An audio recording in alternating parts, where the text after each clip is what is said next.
There you go. All right. So, well, thank you for joining. I've really been excited about presenting this material. I'd like to start off with a few insights and experiences. And basically, what this amounts to is, in the multiple years that I've been doing this kind of work, more than 15 now, I would say that sponsorship is probably one of the most important ingredients to drive success for a project. And some of the issues that I've seen are these. One, the sponsor is not at the right level. So they're in a position where they don't really have enough authority to make decisions about scope, or they can't resolve issues, or they have to go check with somebody. Right? They're not really at the right level to drive the change or the transformation that needs to be done. They lack influence, and this could be because of a number of reasons. Maybe they're new on the job, maybe they just don't have credibility, maybe they're not at the right level, as we just talked about. But they lack the influence to really move the organization down the path that it needs to move in order to adopt the change. And one experience I've had around this space is when the sponsor, he was actually in a different organization. So the sponsor was in a different organization than the organization that was going through the change. And because of that, he really didn't have the influence, and that project stalled and sputtered, and it just didn't move along as rapidly as they wanted it to, nor did it move along, nor did they really experience the kind of success that they were looking for. So, that's an example of what happens when, or what causes lack of influence. And then the last thing I would say is that the sponsor or the person who is playing the role of sponsor doesn't have access to budget. And again, maybe he or she has to go check with other people or go get things approved with other people. And that's okay, but it can slow things down, and it also impacts, the credibility of the organization, of the change. It impacts the credibility of the change. I think the bigger issue here is it slows things down. And it can also have ramifications in quality. And we're going to touch more on all of these.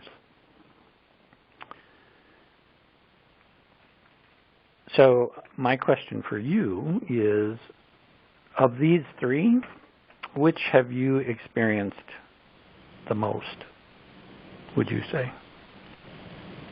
I think I have everything I need to be successful. I just need to make sure my behaviors align with what the team needs to achieve the goal. So it's really about my behaviors. Okay. Well, and we're going to talk about that. All right, so let's go on. So a few facts and figures. So this just isn't Steve talking. This is actually backed up with pretty well-known information. I think you and I, Grant, we talked about this a little bit somewhere along the line. But the main point here is that lack of adequate sponsorship is the #1 cause of project failure. This is my experience in the many, many years that I've been doing this. And some data that backs that up, first of all, a Project Management Institute, PMI, I've been monitoring their state-of-the-art report that they publish on an annual basis. In fact, I think the 2017 version is due out this month. And what's interesting is that over time, success rates don't change that much. I've been watching this for about 15 years, and projects succeed at about a 60 to 64% rate. That means, conversely, that more than a third fail to achieve the results they're looking for. So, Steve, I think you and I both have felt this one. How do you think culture plays into this? Because we've both been at a company where all projects are, quote, successful. We never fail, right? We just continue to extend scope, extend timeline, put more money in it, and never go ahead and call it a failure? Right. So that's a good question, I try to steer away from that culture word a little bit. I think the question you're asking, it sounds like sort of after the fact, right? Or during. You just never admit it to yourself. You call it just a change in the project or an unexpected thing, right? And then you still eventually deliver something at some point in time or expense of some scope, but you never go ahead and call it a failure or even consider it a failure. So you look at these numbers from an industry and you go, that 75% isn't in our organization. We're 99%, and it's just not true. Right. Yeah, so I think there's some obfuscation going on there, and I think, during the project, and this is actually one of the workshops I offer my clients, is, bringing the team together and really learning how to work effectively as a team. And part of that is having having enough trust between team members. And I'm not talking about the trust that you have like in a relationship with a significant other. I'm talking about the trust in a business sense where, I trust you enough to be able to tell you that I think you're crazy. Or, I trust you enough to say, hey, this isn't working. We need to talk about this, right? And then I think that leads into having the ability to enter into healthy conflict. If you don't have enough sort of interpersonal trust, then that conflict becomes more difficult. So when you talk about culture, what I've seen based on the scenario you painted, what I've seen is that you get people sitting around the table saying, "Yeah, this is great, life is good," and the building is on fire around them. They're afraid to acknowledge reality, and you have to get kind of to the underneath. You have to get underneath that. What is causing them to have that sort of cognitive dissonance, right? And I think it boils down to those two things: having enough interpersonal trust to be able to raise issues, and then being able to enter into productive conflict. Makes sense. Yeah. Yeah. And So moving along here, ProSci. ProSci is a leading change management consulting and research organization. I've been watching their report, reading their report for about almost 20 years, and every single year they say the number one cause of problems within project is lack of active and visible sponsorship. That is the number one issue that they continue to report year after year after year. Gallup did a study a couple years ago that said, why are we still experiencing this 35 to 40% project failure rate? And their work really resulted in an understanding that, hey, projects largely ignore changing behaviors. So while we try to do more around making project plans better and tighter and, and helping with better risk analysis and impact analysis, we don't really do much on the behavioral side, which is where all of this plays. And I think as a sponsor, that's probably one of the number one things you need to be watching for is what is the behavioral change that's going to happen as a result of this transformation, and then how do we address that? And for your benefit, Grant, I would say that every project that I've been involved in has had some degree of behavioral change, every one of them. And then finally, HBR, Harvard Business Review, they did a study again a year or two ago where they looked at cross-functional teams, and they said that 75% of these teams are dysfunctional. They're not they're not getting the work done. They're not addressing the needs of the organization, and we'll talk a little bit more about this as well. But 75% are dysfunctional, and again, I attribute that to a lack of adequate leadership or sponsorship. It's a big number. Not that that's the only issue, but and you know, it's not a silver bullet, but certainly very important. All right, so all of this has led me to come up with this model that I call the sponsor trifecta. And it's made up of 3 parts, hence the tri. One, the sponsor, you need to have the financial backing.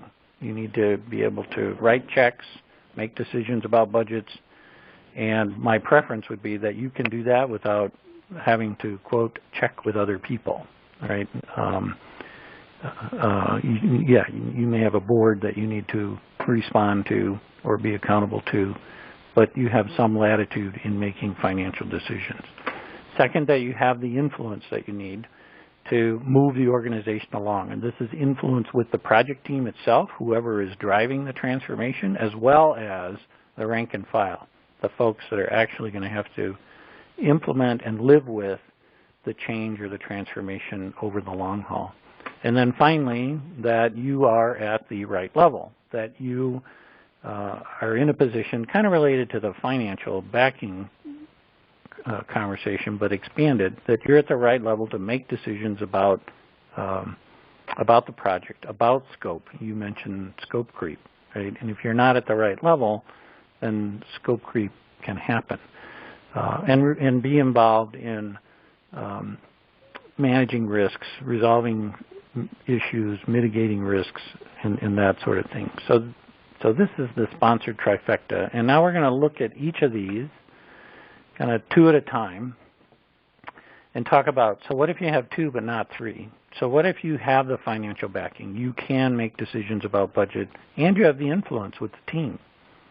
You're able to interact with folks and move the organization forward from A to B. Well, but you're not at the right level. If you're not at the right level, then you have this thing I call cross-functional dysfunction, a situation I call cross-functional dysfunction, where there are conflicting priorities. Folks are getting different marching orders from different leaders in the organization, and it drives confusion. There could be misaligned requirements. So people are, they're marching to the beat of a different drummer, and I'll make something up. What accounting might require may be slightly different than what order processing can deliver, and so there's this misaligned requirements that just causes consternation amongst the team and usually ends up slowing things down significantly. This, of course, also results in lack of cooperation. Well, my boss said I need to do this, and so I'm not going to do that, or I don't agree, or they lack cooperation, and then that all usually results in some level of political positioning, right? Because there is there's insufficient leadership at the right level. There's usually some jockeying going on to position. For someone to position themselves to be the leader. So have you seen cross-functional dysfunction? What does it look like to you? Oh, absolutely, I've seen it. Generally, when there isn't a single aligned accountable party, or like you said, you aren't in the organization affected, those can both be strange points of contention. And what happens in the ambiguity is things don't get done, right? Or people row in different directions and the wrong things get done so that the outcome doesn't align. You got that bridge that doesn't connect in the middle. Absolutely real concerns. Right. Okay. Good. And I've experienced that too. That's good. Things don't get done. I think that's the bottom line. Or the right things. You said the right things don't get done, or the wrong things get done. All right. The next pair is when you have the financial wherewithal, the financial authority, and you're at the right level, but you don't have significant influence. And again, we're not going to drill into too much into why you may not have significant influence, but a couple of examples might be, you're new on the job, you just don't have a lot of experience necessarily in this particular area. There may be some personality issues. We could take a whole hour and just talk about that. But what happens in this case is that you end up in this condition I call spinning wheels, because you can make decisions about money, you can resolve issues, risks, you can be with the project team, but if you don't have enough influence to move the organization from A to B, to make that transformation, you're going to have resistance. People are going to say, I don't have time for this, or whatever. They're going to resist it because they don't understand it, and you're not able to influence them enough to help them understand it. You will lack progress, right? It kind of gets back to what we talked about a couple minutes ago, where this will just it's spinning wheels, right? You delay the project, you delay the project again, because people raise issues that maybe you're not able to really address them, okay, or whatever. And then you have this situation that I call deflection and defection, where people start deflecting. Well, I didn't know that's what you wanted, or oh yeah, somebody asked me about that a couple weeks ago, but I didn't really think it was that important, so I haven't done anything with it. Sort of the deflection side. And then defection, where they just flat out stop working on the transformation. Say, I don't know what this is for, I don't know why we're doing it. When you're ready to have a sensible conversation with me, then let's continue. And then ultimately, the transformation doesn't stick, right? It just, whatever it is you're trying to implement doesn't stick. And you're not able to institutionalize it. I've seen this happen with folks that play that waiting game, where they just say, I'm going to wait you out, right? I'm not going to change. This too will pass. It's just noise. Don't believe the change. Yeah, that's good. I like that. Yeah, I've seen that.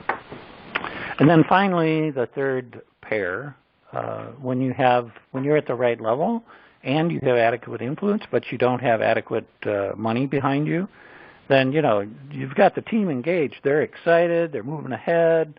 They want to see this happen, but over time they start to have to work 90 hours a week to make it work, and then you get burned out, and things get missed. You might have, as a result, because you don't have enough funding, you have an inadequate solution. You don't meet the specifications of what was set out at the front end, and that all results in poor quality. Just the solution doesn't meet the specifications that you set out at the beginning, and people get burned out in the process.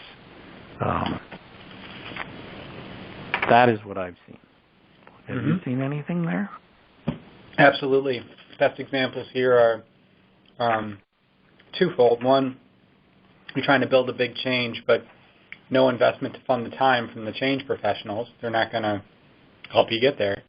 And the other one I can think of is trying to build it in poor man's tools. Like, we're going to build this big enterprise shift, but it's going to be an Excel and Access type solutions that have no way of sustaining themselves short term. So resources who think we're doing the right thing, certainly inspired by the vision, work in that organization. But if I do the change as I'm being asked, then I'm going to ask to run this thing, and I have no ability to do it. So I'd be building to my own demise. Right. Yeah, that's a good example. Okay, so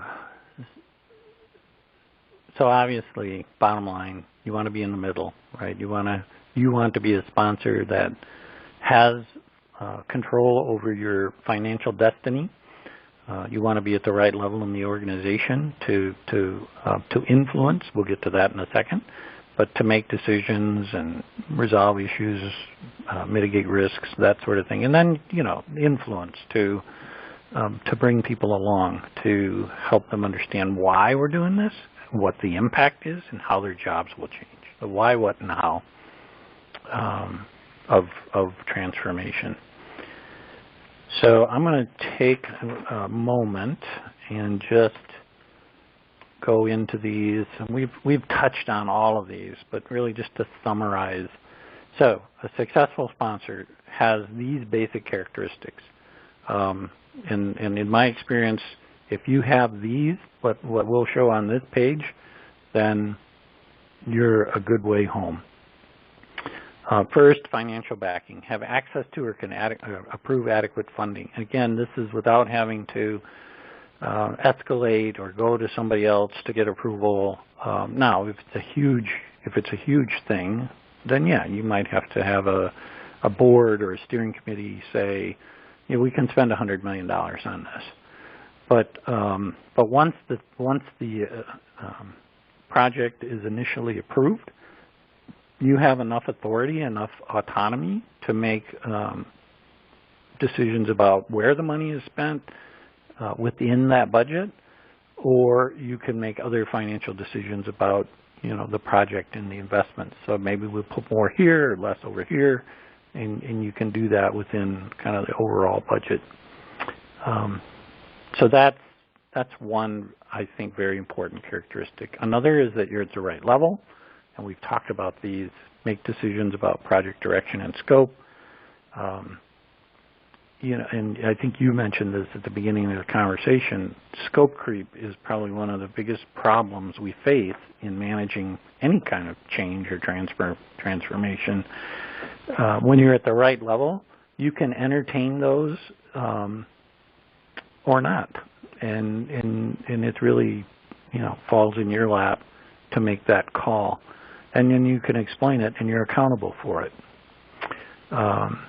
You can break ties between competing ideas. This kind of gets to the cross-functional dysfunction thing.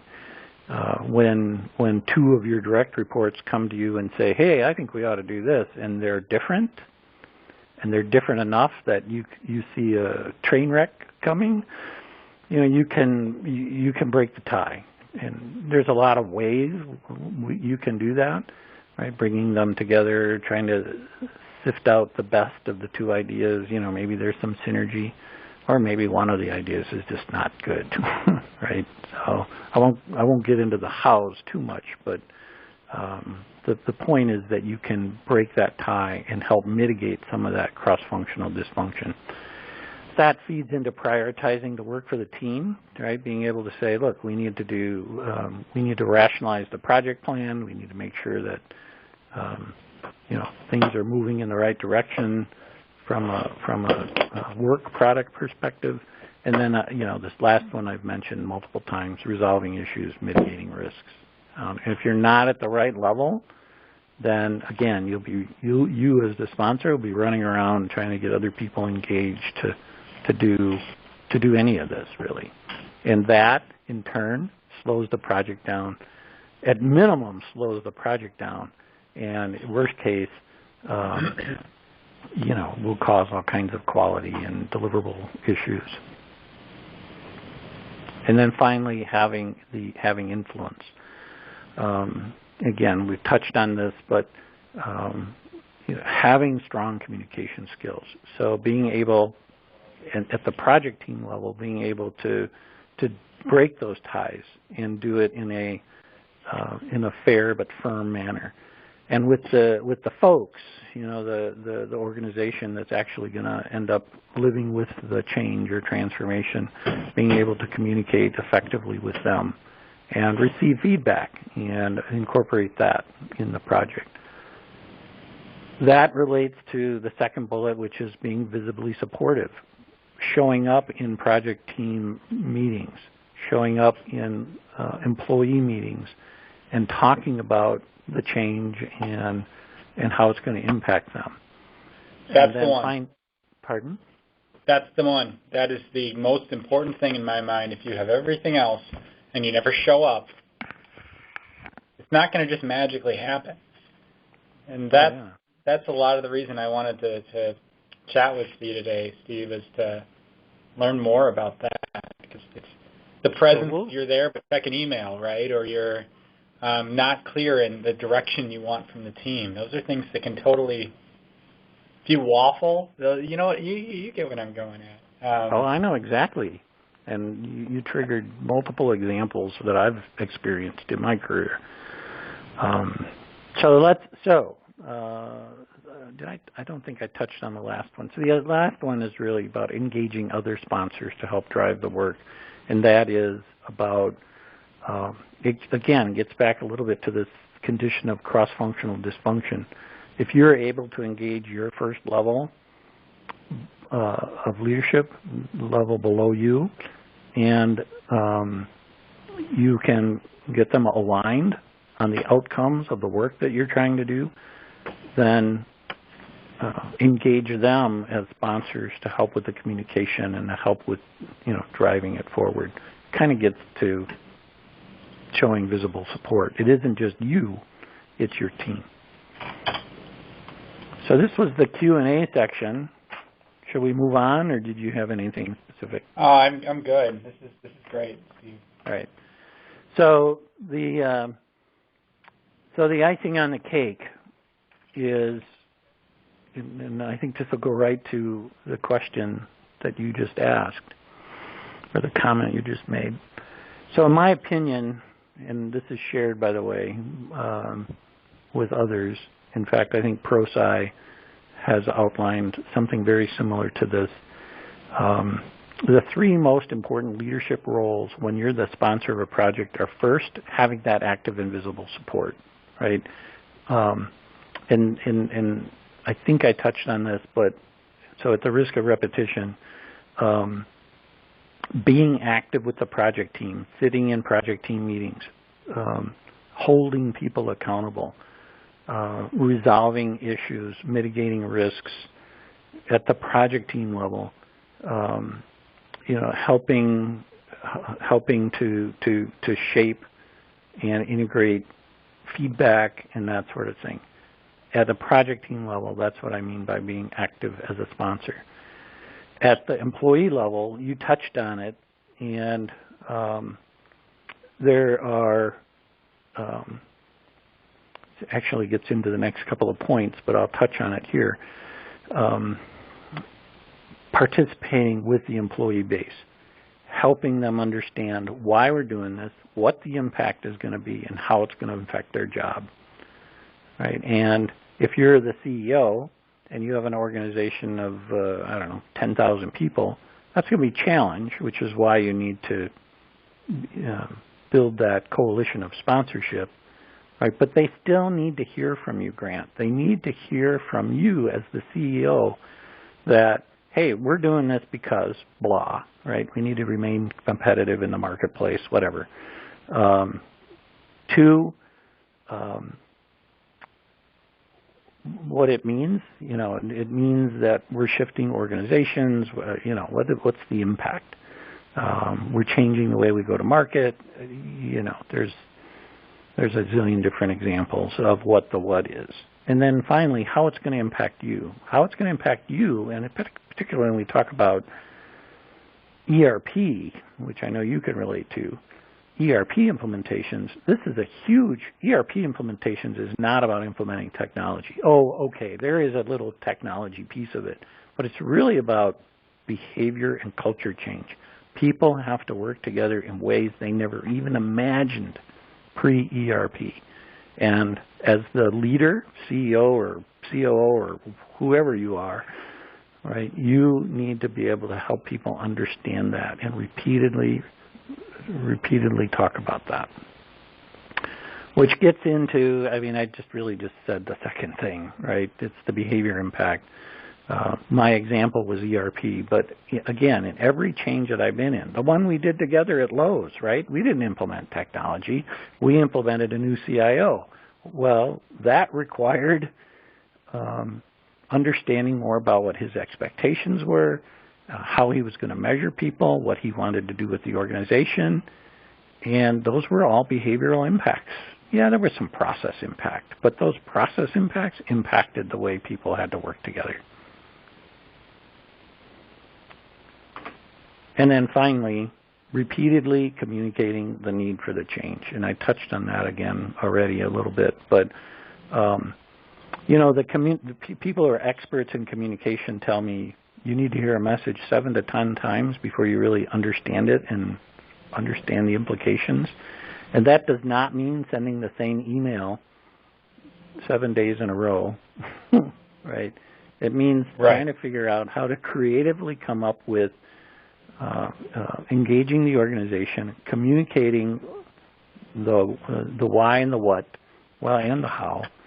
You know, the why, what, and how that we talked about, and engaging your next tier of leaders to help in that messaging. Because if you're the CEO, you can speak broadly, and we'll go back to the ERP example since you can relate to that.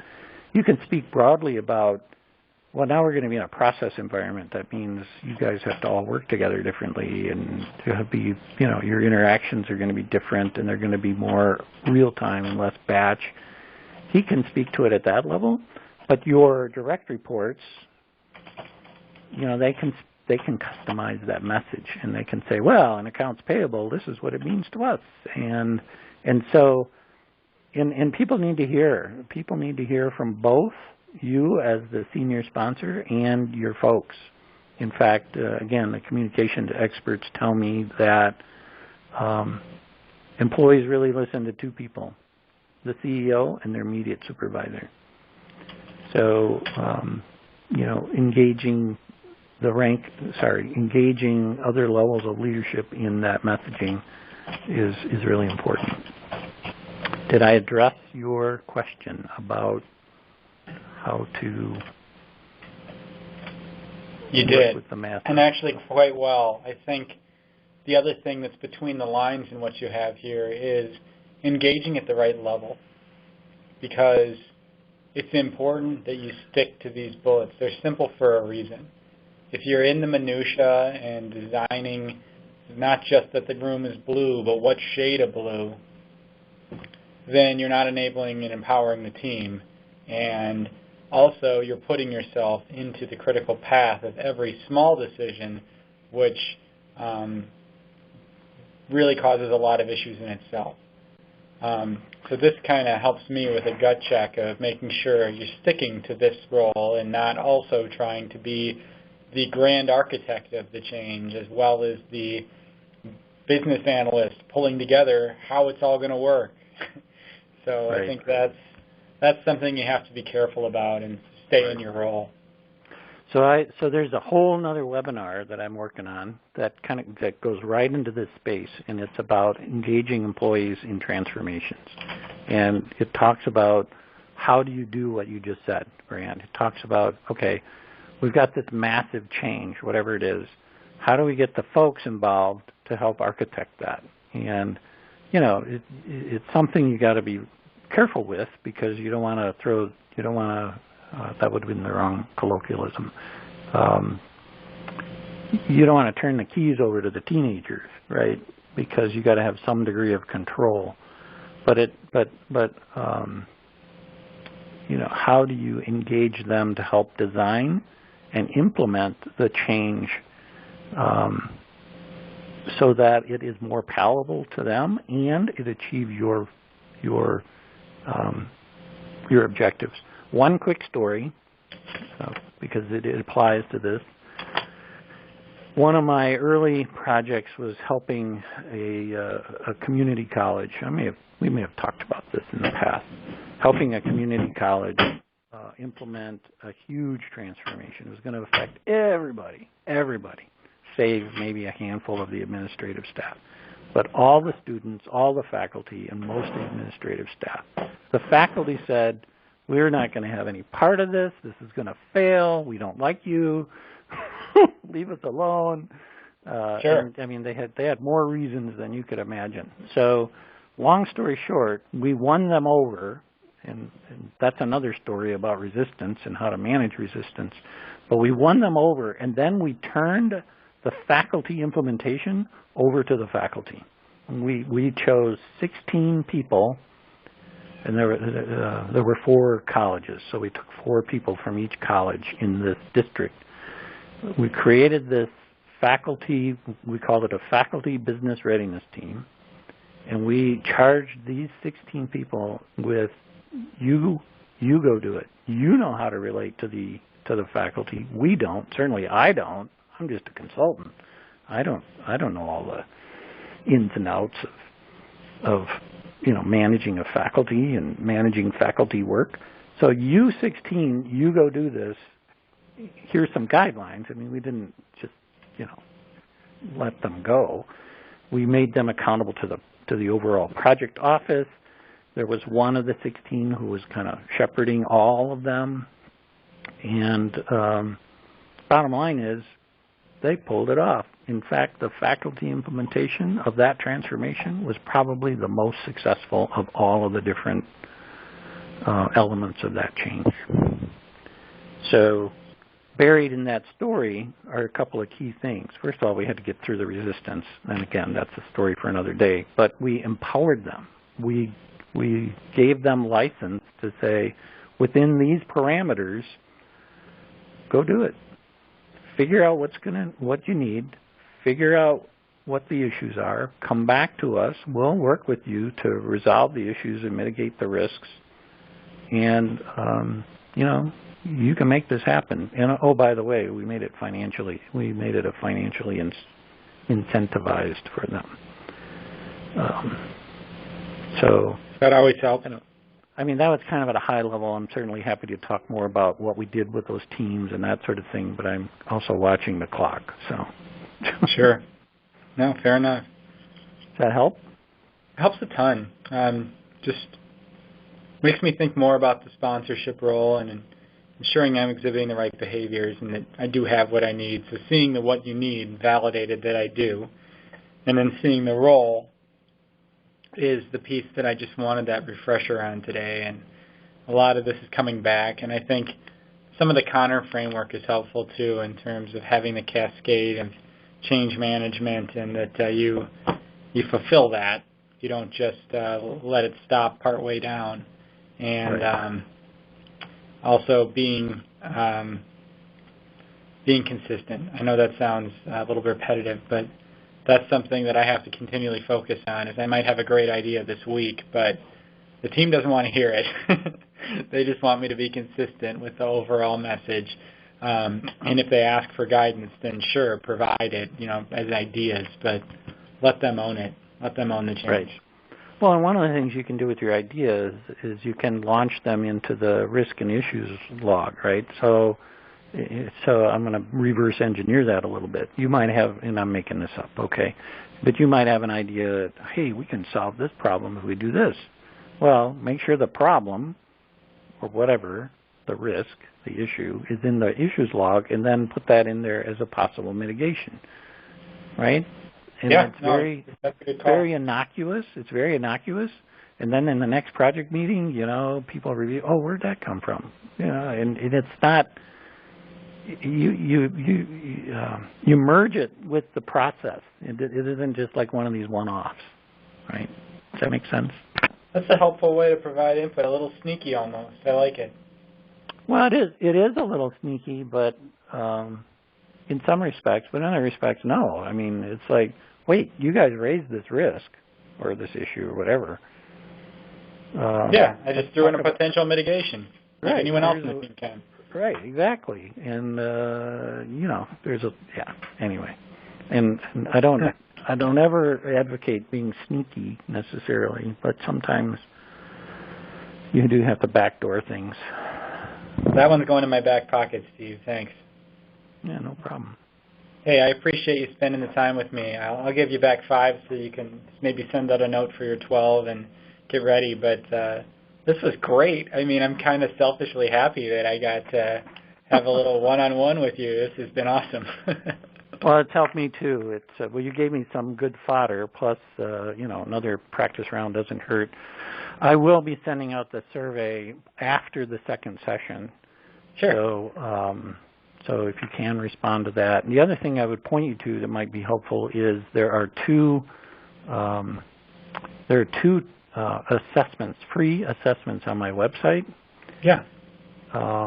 One talks about how big, how complex is the change or the transformation you're trying to go through. It's more from an organizational perspective. And the other assessment is for you to help you understand where you are and how ready you might be to lead a large-scale change. So,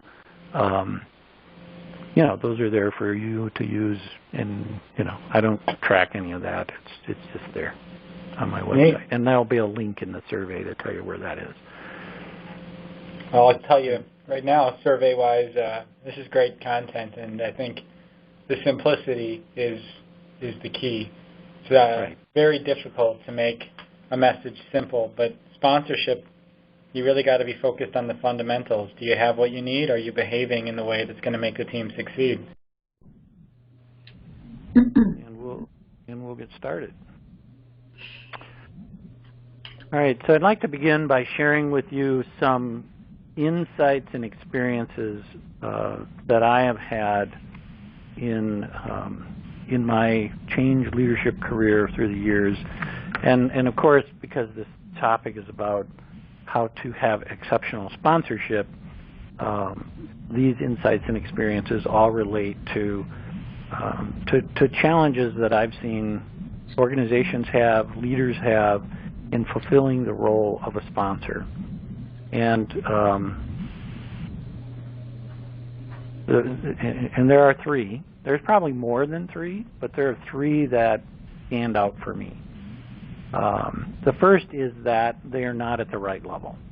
They are not in a position to make decisions or drive the change or the transformation. And they continually have to check in with other people or validate decisions and that sort of thing. I've actually been one example that stands out for me in a project that I was involved in was where the organization installed a set of sponsors but at a very low level, and they were not able to resolve differences between the different functions. We'll get into all of this content in more detail, but they weren't able to resolve the differences in the different functions, and ultimately this project did not succeed. They just struggled with cross-functional issues. One group wanted one thing, another group wanted something else, and they could never come to alignment. That was a result of a few issues, but the number one, in my opinion, was they didn't have sponsorship at the right level. Another situation is where the sponsor lacks influence, and there can be a number of reasons for this. Maybe they're new on the job. Maybe she hasn't led a project this big before, this complex. Or maybe they're just in the wrong organization. Again, another example of a project that I worked on where this situation occurred was where the sponsor for the change was actually in the department different than the organization that had to adopt the change. And so that leader had very little ability to influence, the rank and file of the people that actually had to adopt the change. And so that's a specific example of what happens that causes a lack of influence. You may not be at the right level, but in this particular case, you weren't even in the right organization. And the last one is that the sponsor lacks the authority around budget.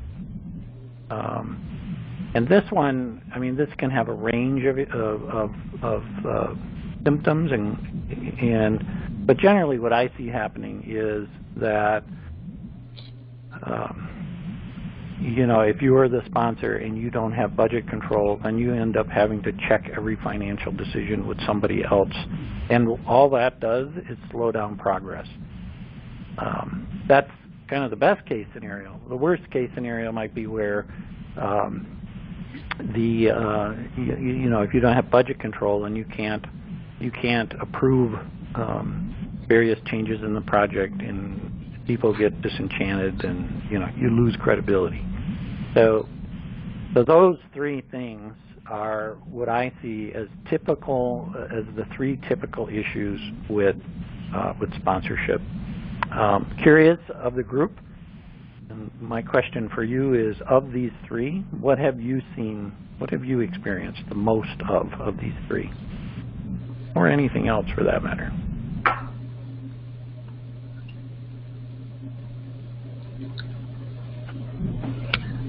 This is Darla Jewett at Southern Maine Community College, and I would have to say the lack of influence, because we have so many divisions, and even though we're at the right level, being on the executive team, and we have control over funding as a group, the ability, for example, for someone in an administrative role to impact what's happening academically in the classroom is difficult. And so we are having to make sure that we do a lot of communicating. We're changing curriculum in several courses right now. And it has wide and varied implications. So without that ability to influence, you're pretty much dead in the water. Right, exactly. And so the example you provided is somewhat similar to the one I provided, where the person that's trying to sponsor the change doesn't really have line authority over the people that need to adopt the change, right? Right. Yeah. Right. Yeah, exactly. Okay, good. That's a good example. That's a good example. Other thoughts from others?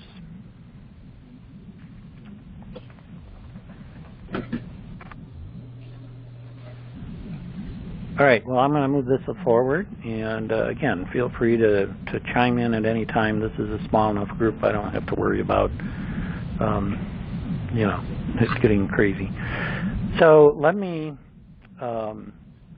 back this up, and I'll back this up with a little bit of a discussion about facts and figures.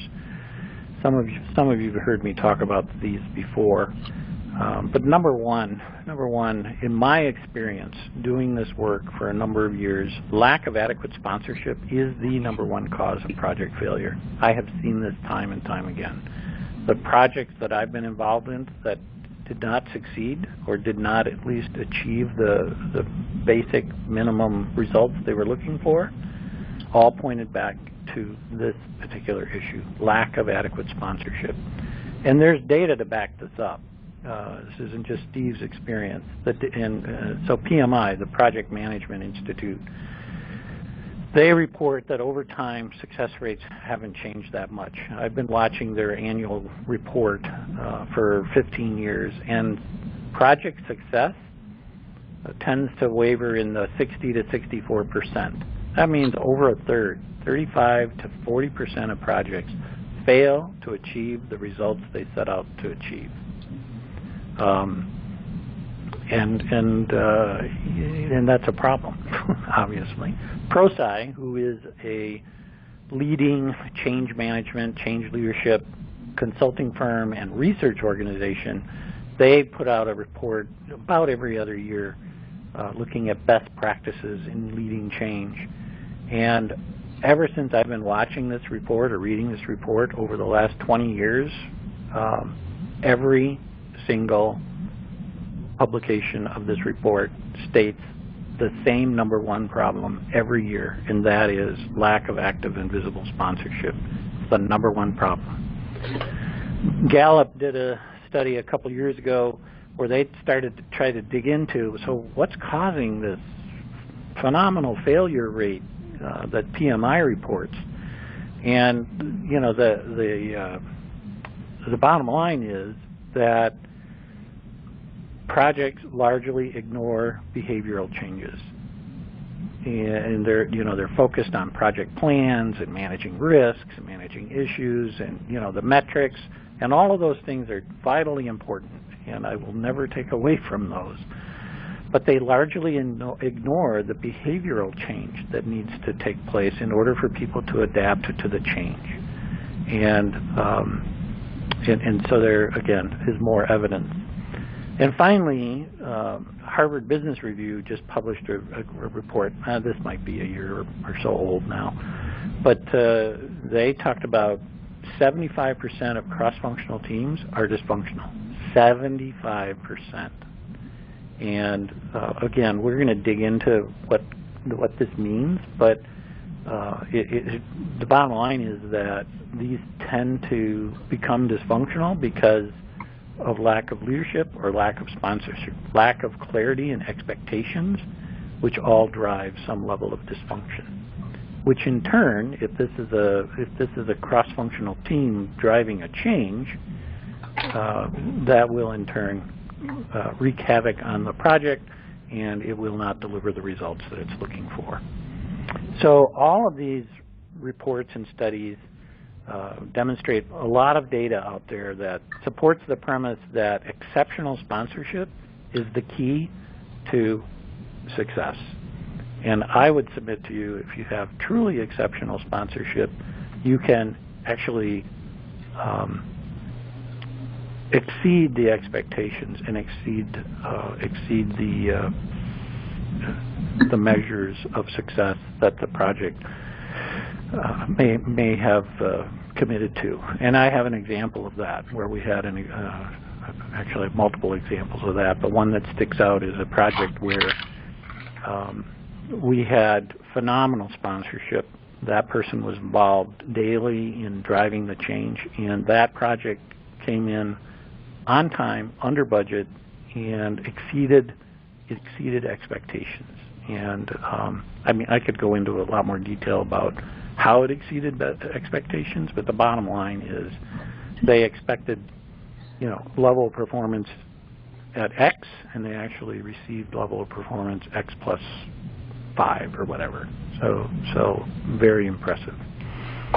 So all of this has led me to believe, or led me to create what I call the sponsored trifecta, and it's really about those 3 points we talked about at the beginning: having sufficient financial control over the budget, over budget decisions, having significant or at least adequate influence over the organization that is making the change, both those who are leading the change as well as those who are adopting the change. And then finally, being at the right level. Being at the right level to make decisions about scope, about requirements, about risks, mitigating risks, resolving issues, and doing that without having to quote, check in with other people. So let's take a look at each of these kind of 2 by 2, and maybe that'll trigger some more thoughts for you. The first is, okay, so if you have financial accountability and you have influence, but you're not at the right level, what I've seen happen is this thing I call cross-functional dysfunction. In drilling into that in a little bit more detail, what happens is that the organization has to grapple with conflicting priorities. What my vice president wants from me might be different than what your vice president wants from you. And that's because the leader of all of those people wasn't at a high enough level or at the right level to help mitigate some of the issues around those conflicting priorities, right?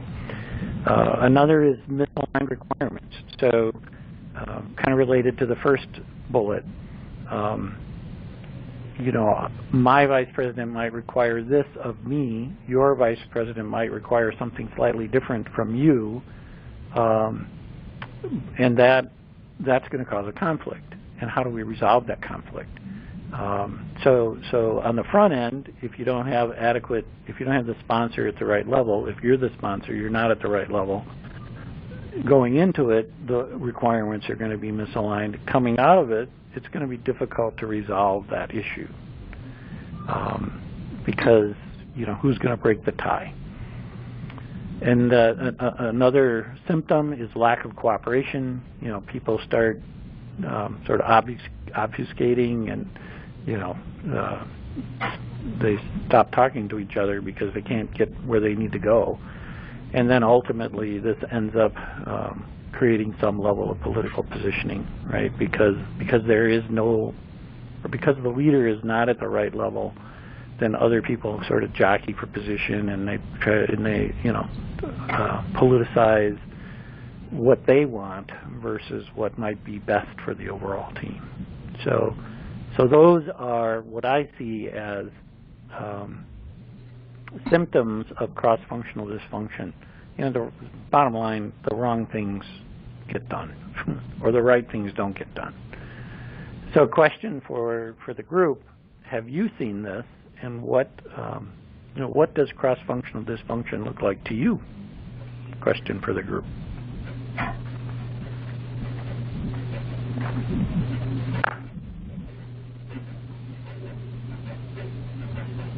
And if you haven't seen it, that's okay.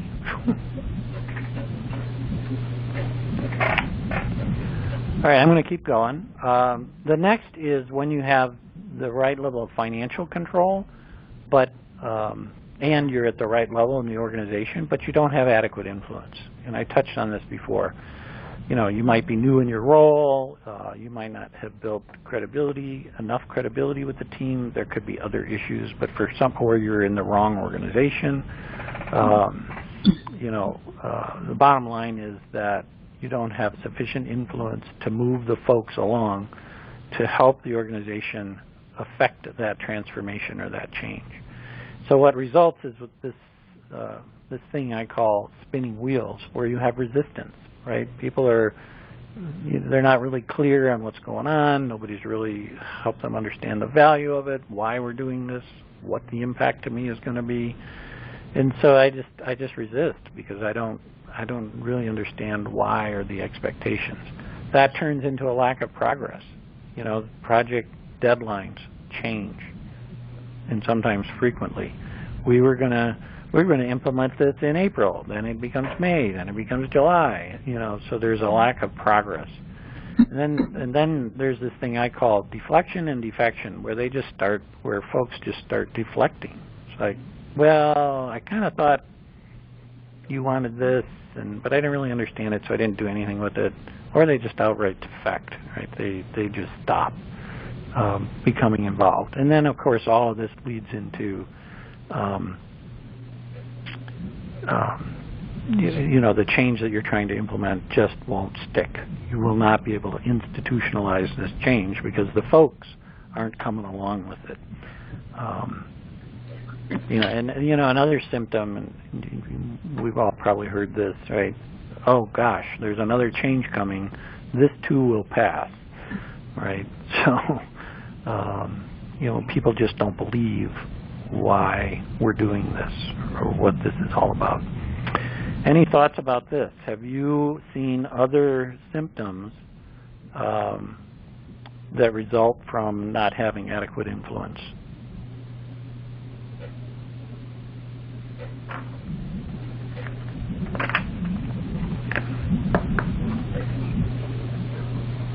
I see the resistance being an active resistance. It's not just passive, it's very active, and in fact can turn into a mutiny or an attempt at a mutiny.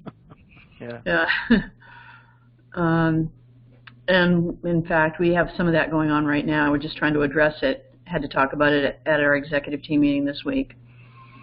There's a lot of resistance to some of the things that we're having to do. We're smashing some old paradigms on campus, and it's becoming very painful for some people.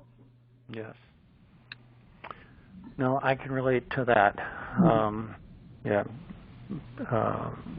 In fact, I'll share a brief story because it has to do with the college that I actually did some work for a few years ago, where we had a faculty group that they didn't want any of it. They wanted nothing to do with this change. In fact, they were pretty adamant about it. They said, we're not going to get involved. This is horrible. Good luck. Well, the reality was, and I won't talk about how we overcame their resistance, at least not here. If you'd like to chat more about that later, I'm happy to do that. But the bottom line is what we did. Let's talk about the solution. What we did is once we got past the resistance and the cause of the resistance, we engaged them to help define and make the change. Mm-hmm. And in fact, we basically just turned the whole thing over to them. Now, obviously, we gave them guidelines and we monitored progress and that sort of thing. But once we got past the resistance, we gave it to them and said, you help us determine what's the best way to implement this change, and then do it. And it ended up being very successful. So I'm happy to share more about that if you're interested. Well, we've asked for faculty involvement in a number of projects in the past 2 years, and we find that it's very difficult to get them involved, especially in things that sound a little scary. So I would be interested in hearing more about that if we have time. Sure. Happy to do that. Sure. Okay. So I'll move on, and again, anybody feel free to chime in where you like. So the last pair here is, you're at the right level as a sponsor, and you have the right amount of influence. So you're able to make decisions, move things along, you're able to influence the folks and get them excited and engaged, but you don't have the financial backing for whatever reason. And what happens here is what I call the underfunded Scrooge effect, where employees just burn out. They might be really excited about the change, and they're willing to give their all, but after 20 weeks of working 90 hours a week, they're like, whoa, wait a minute, I didn't sign up for this. And so, you'll burn out the folks. The other thing, and this probably seems pretty obvious, is if you don't have enough funding, then the solution is probably going to be inadequate. Whatever it is you're trying to do isn't going to meet the specifications, and you're going to have less than what you expected, and therefore there will be some quality issues. So I would say of the three, this is the one I see the least, but I have seen this. So thoughts about that?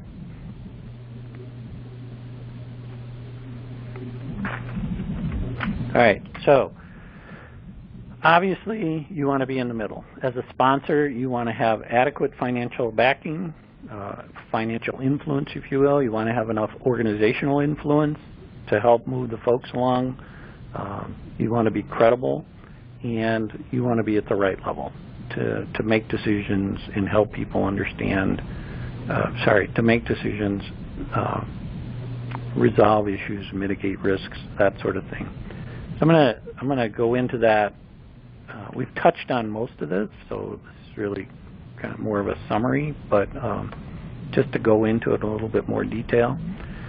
So financial backing, have access to or can approve adequate funding. Okay, so now at the beginning of a project, you might have to go to the board and say, we need $100 million to do X. But within that, you have the discretion to make financial decisions about what's going on within that $100 million. And you can deal with the gives and takes that might take place as you work through the transformation.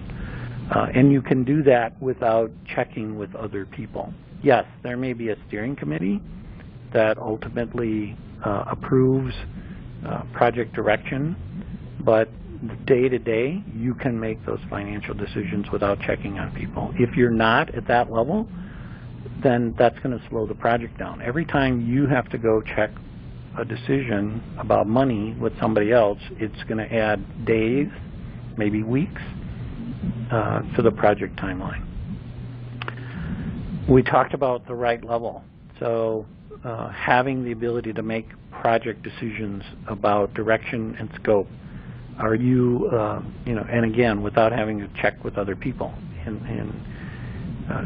so are you sitting in those project team meetings and helping the project team move things along? Are you able to break ties between competing ideas? We touched on this a little bit when we talked about cross-functional dysfunction. Can you, work with people that report to you and help them sort of come to one solution instead of having two competing ideas? Sometimes you can, sometimes you can't, but if you're not there, if you're not at the right level, then you're not gonna be able to do that. As the sponsor at the right level, you're going to prioritize the work of the team. What has to happen first, second, third? You ultimately rationalize the project plan. Now, you may not do this at the line item detail, but as a sponsor, but you're going to understand at a high level what has to happen in what sequence in order for the change to happen successfully. And then, as I've mentioned several times, if you're at the right level, you can resolve issues, solve problems, mitigate risks, again, in the room, and again, without checking with other people. And then finally, you have influence. And this starts with strong communication skills, being able to hold people accountable, being able to communicate effectively with the project team about your expectations, being able to communicate with the rank and file. This is what we need to see different. This is how. Sorry. So I talk a little bit about the what. Sorry, the why, what, and how. Why we're doing this change, what the impact is going to be to the organization, and how it will impact you individually. Why, what, and how. And so it's important that you have strong communication skills in order to be able to communicate that effectively. You're visibly supportive. Kind of ties with the first bullet about communication skills. On one hand, you're involved with the project team and you're actively sponsoring the work. On the other hand, you're working with the folks, the front line, to help them understand that what, why, and how. Why we're doing this, what's the benefit, what's the impact to the organization, and how will this impact me directly. The with them, if you've heard that term before. And then finally, engaging other sponsors to drive the work. This is particularly important in change that impacts multiple functions, because when there are multiple functions involved, you as the senior sponsor, you're not necessarily going to have the bandwidth or the time to go talk with every organization and what the impact is, nor will you be able to customize that message.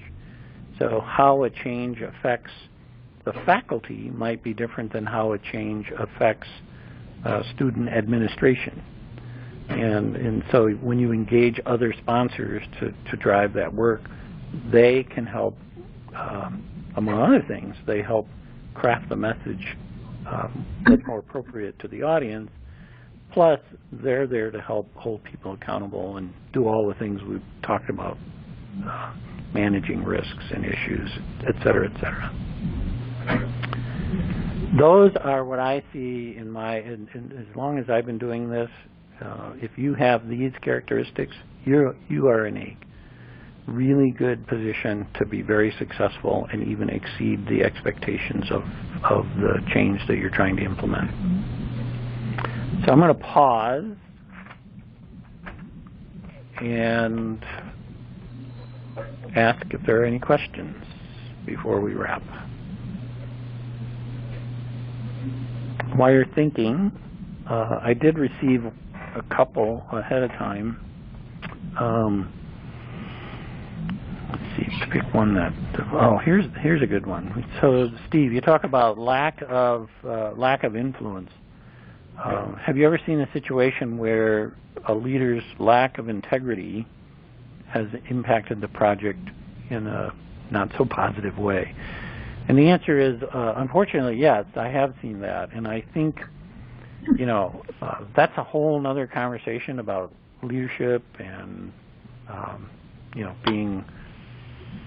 being honest and true and having integrity and blah, blah, blah.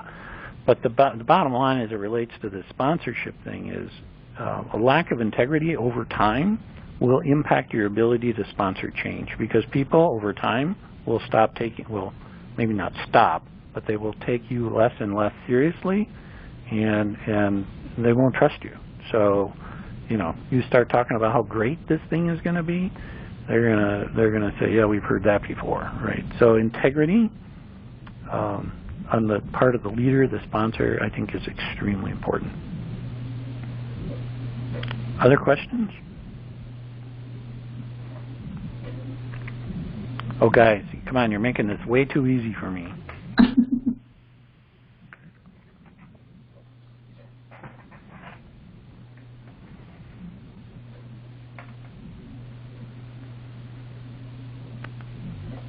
Do you want me to take a couple of minutes and entertain your question about, and I'm sorry, I didn't catch your name. You said it twice.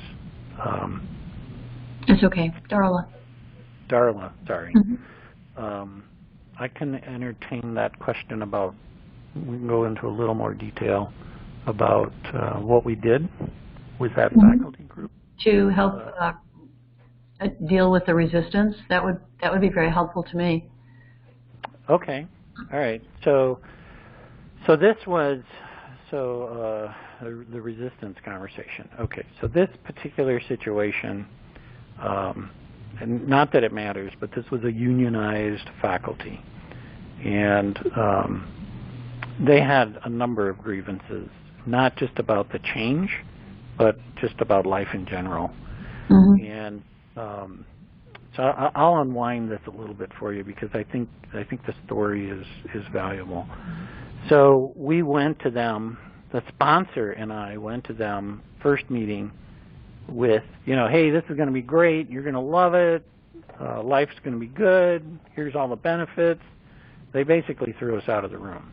I mean not literally, but we went out of that room scratching our heads and wondering, you know, if there was going to be life after death, because it was painful, very painful.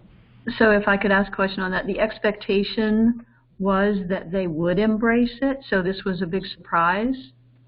Well, it wasn't a surprise. This is a big change. It was going to affect the entire district of 4 colleges. They knew it was coming. Oh, okay. And they also knew that, you know, they would be impacted significantly by this. And they basically threw us out, and I'll get to why in a minute. Okay. Actually now. So they were very resistant. So, you know, the sponsor and I, we went back. We talked about, okay, what's a better alternative or a different alternative? How can we approach them? We absolutely need to have them on board, because if we don't have them on board, this isn't going to be successful. And we decided that we'd send the consultant, that would be me, back to the faculty, but without a presentation, and just to have a conversation about, so what's going on, and why you guys, what are your real issues? Because that didn't really come out in the first meeting. They were just angry in the first meeting. So in the second meeting, I went back, and this was like the Faculty Union Presidency Board. I'm probably messing up the title, but, you know, it was the leadership of the faculty union. And I went back with a blank piece of paper, and I said, look, we need you, or the district needs you. And by the way, as a consultant, it doesn't really matter to me whether you get on board or not, because, you know, I'll leave here whether this project is successful or not, and, you know, I'll leave and I'll be paid for my work. Right. But and so I said that really to disarm them a little bit and help them understand, look, I'm not taking sides. I'm just here to listen. And so we spent, I don't remember exactly how long, 45 minutes, maybe an hour, talking about their concerns and issues. And, you know, I was writing feverishly and then they had issues about, well, if we do this, then that means we should be considered at a different pay grade because you're expecting more from us. And, oh my gosh, it just went on and on and on. But at the end of the day, at the end of the conversation, the bottom line for them was, we just want to be heard, and we don't feel like we've been heard. And so I took that, went back to the sponsor and the chancellor, you know, the CEO, as you know, of the district, and I said, bottom line, these people just want to have an audience with you, Chancellor, to voice their concerns, and otherwise I think we can get them on board. So he said, schedule the meeting. We scheduled the meeting. We held the meeting. I was kind of the quiet guy back in the corner. I fed the Chancellor some talking points ahead of time, and we had a great meeting. And they walked out of there saying, okay, we can sign up for this. We have a few things we want to make sure happen. But they signed up for it. Mm-hmm. And so it probably sounds really simple. But the bottom line is, I think what the turning point was that instead of telling them, we listened. Mm-hmm. And we listened with the intent of listening, not with the intent of telling them something different or more. Right? And this is a whole other conversation I get into about. Right, and that may be some of what we're grappling with, because there's a clear direction forward for us in a couple of our projects, and our president has been with us for 6 years, or coming up on 6 years, and from his first day with us, he talked about progress with integrity and open, transparent communication. So we have set up a number of new venues over the past few years for faculty, students, staff, sometimes collectively, sometimes individually, to have open dialogue with the president about the changes that he needs to see us embracing. And there always is a purpose, and there always is a general direction. He has a vision. He's not telling anyone how to implement it, but he is certainly saying, this is where we're headed. Good. And sometimes we make progress, and other times there's just very strong resistance. And it's not always the highest level. Sometimes it's the associate deans who dig their heels in. And what we're trying to figure out right now is, okay, the president's given us the vision, the direction. Everybody on the executive team, at least in principle, agrees on it. And so each of us goes out to our part of the organization and works with our folks, and sometimes we do have the cross-functional meetings, so there's more crosstalk at various levels. But now we're struggling with, how do we get the managers, the mid-level, like the department chairs and some of the faculty and our management team, working together in these new ways. Mm-hmm. So it's looking for that ripple effect through the organization, and often there's where we meet, the heels digging in, and whoa, I'm not doing that. Right. So your point about engaging other sponsors, I thought was a really good one. We have clear sponsorship for at the pinnacle of the project. We don't necessarily have sponsors within the organizations that are directly impacted. So that's probably where we have to do some more work. Yes, it sounds like it. Yeah, well, there's a lot of different paths I could go down with you on this. I don't know why we're getting feedback. Maybe it's just me. You talked about engaging middle managers, which can be really a challenge. You talked about setting up more functionally oriented sponsors to help, drive the change. We could have a much longer conversation about, different things you could potentially try out here. Mm-hmm. So, but I think you're on the right track. And one of the things, I'm going to move on. Did anybody else have any other questions?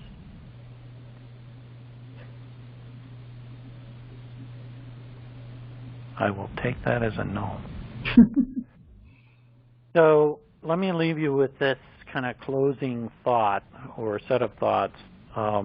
We've touched on most of these a little bit, but at the bottom line for any sponsor to be successful in their leadership role, I think there's three important things they need to think about and do. And they are, first, being active and visibly supportive. We touched on this a little bit, but just to drive it home, it's number one, being active and visible with the project team that's driving the change, whatever that might be, holding people accountable, resolving risks, issues, making decisions, driving the work forward from a project team perspective. And then as it relates to the rank and file, the folks, it's setting the example. It's, Darla, you mentioned speaking with integrity and having purpose. You need to demonstrate that as a sponsor. You need to demonstrate that you're going to do that. You're going to speak with integrity. And you need to show up in employee meetings having those kinds of conversations, right? And being very clear about the purpose and being very honest. And sometimes that's a hard pill to swallow. As a leader, it's like, oh, geez, I messed up here. So let me tell you how we're going to fix it, right? But being human, I think, is really, really important. So active and visible support. The next one is understanding the behavioral impact.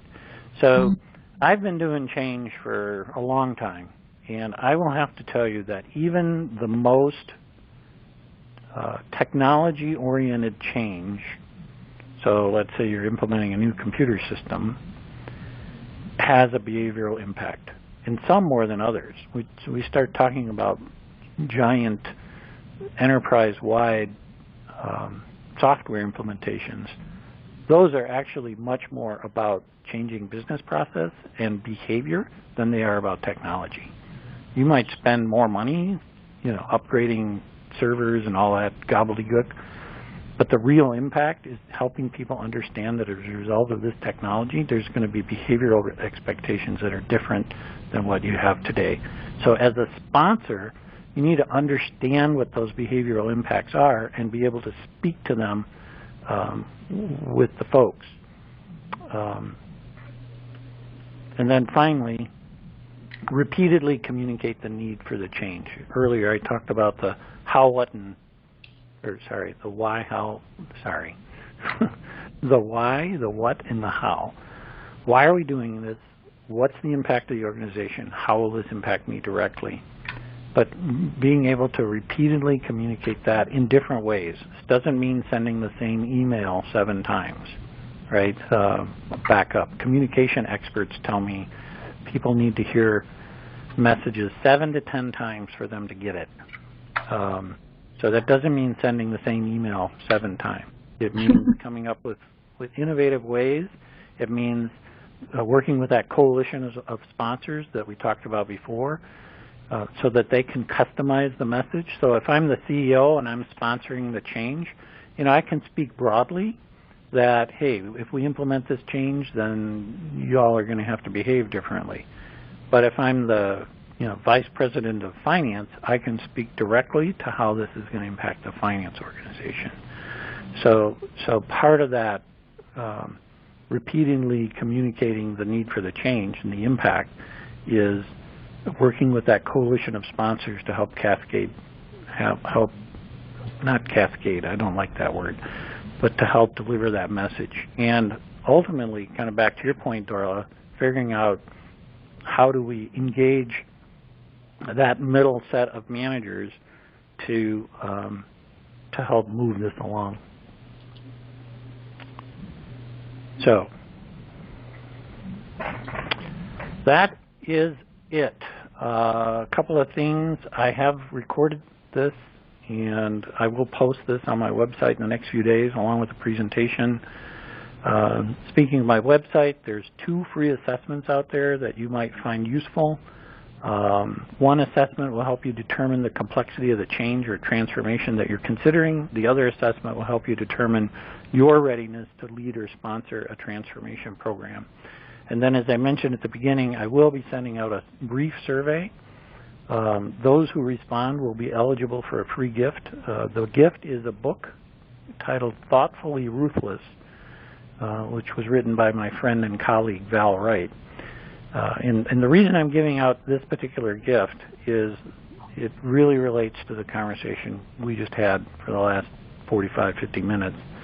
Sponsors sometimes tell me, I have plenty of money to make these changes, but I don't have plenty of time.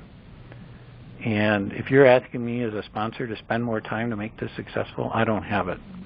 So that usually results in a conversation about being more effective in their use of time. And that's why I like Val's book. I mean, just the title alone ought to pique your curiosity. Thoughtfully Ruthless. She gives just a plethora of really good tips and ideas about how to better manage your work life and all of the complexities that show up with that. So again, those who respond to the survey will be eligible for a drawing, and I will give away that book. That's all I have. Any other questions before we wrap?